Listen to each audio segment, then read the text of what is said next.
Bonjour à tout le monde, nouvelle vidéo électrocodeur. Aujourd'hui, on va lire des badges avec le RFID RC522.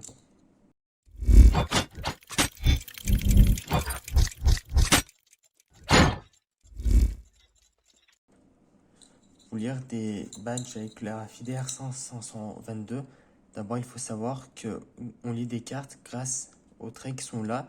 Alors, ce qu'il y a ici, c'est une antenne, et lorsqu'on va approcher l'antenne de l'antenne de notre RFID et de notre carte, lorsqu'ils vont se croiser, ils vont s'envoyer des données, et grâce à ces données, on va pouvoir savoir chaque appareil. Donc par exemple ça sera valide et ça non. Et ensuite on pourra faire ce qu'on veut. Et aussi il faut savoir une chose aussi, c'est que chaque carte, chaque badge, ils ont leur UID à spécifier et il est unique. Donc il n'y en aura qu'un seul qui sera pareil.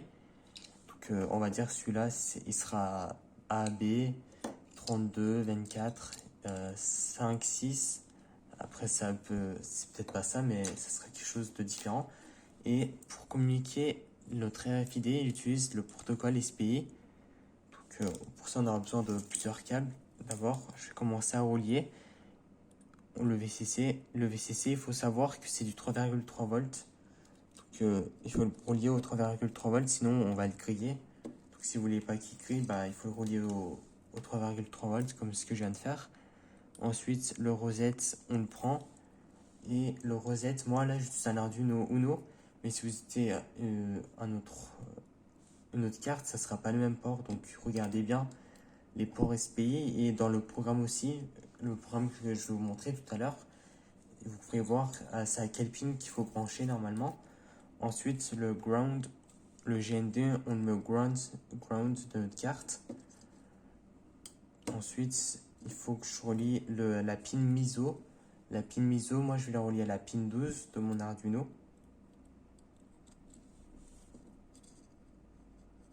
Je le relie. Ensuite, c'est la pin MOSI.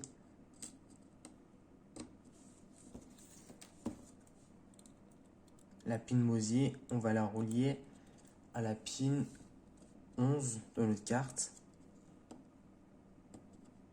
Et il nous reste encore deux câbles, le SCK. Le SCK, celui-là, on va le relier à la pin 13 de notre Arduino.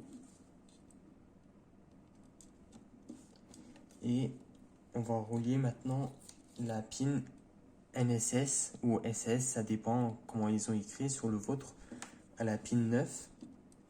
Donc ça, bien sûr, ça peut changer selon les cartes. Par exemple, dans une carte méga, ça ne sera pas ici qu'il faudra brancher, mais ça dépend.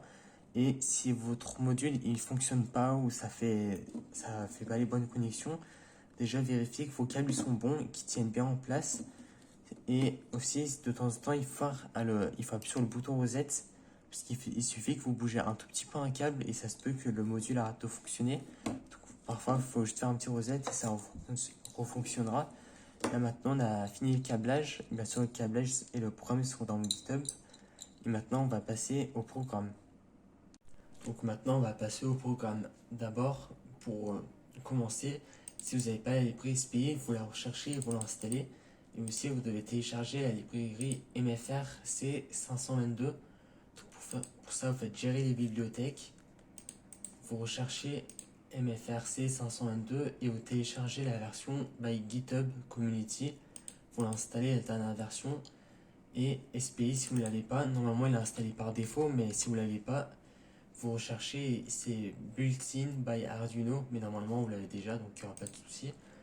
Ensuite, ici, vous voyez les pins, comment ils sont connectés.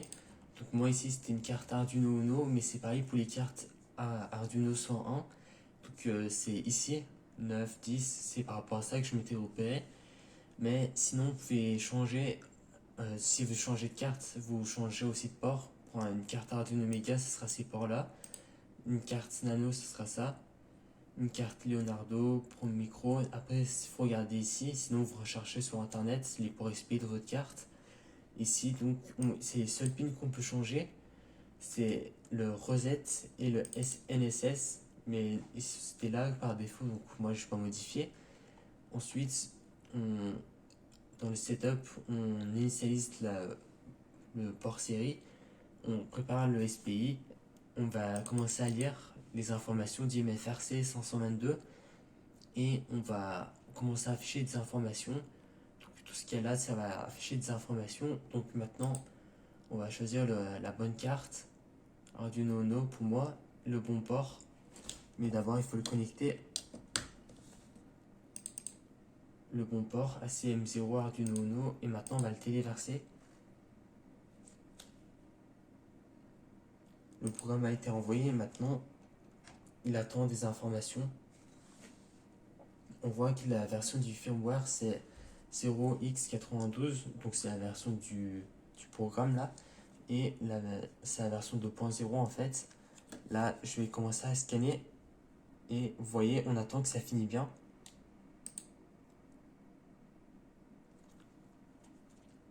Donc, on lit des informations, on voit l'UID. Moi, c'est ça, 93 B1 F9 24 pour ça. Donc, si vous voulez, je le pose dessus là pour lire. Et on lit bien tout. Donc là, on a lu. Et cette dernière ligne, on voit bien ce qu'il y a décrit. En fait, on voit la même chose, c'est dans cette ligne-là qu'on voit les informations. Et j'ai aussi ça, avec ça aussi, on peut lire.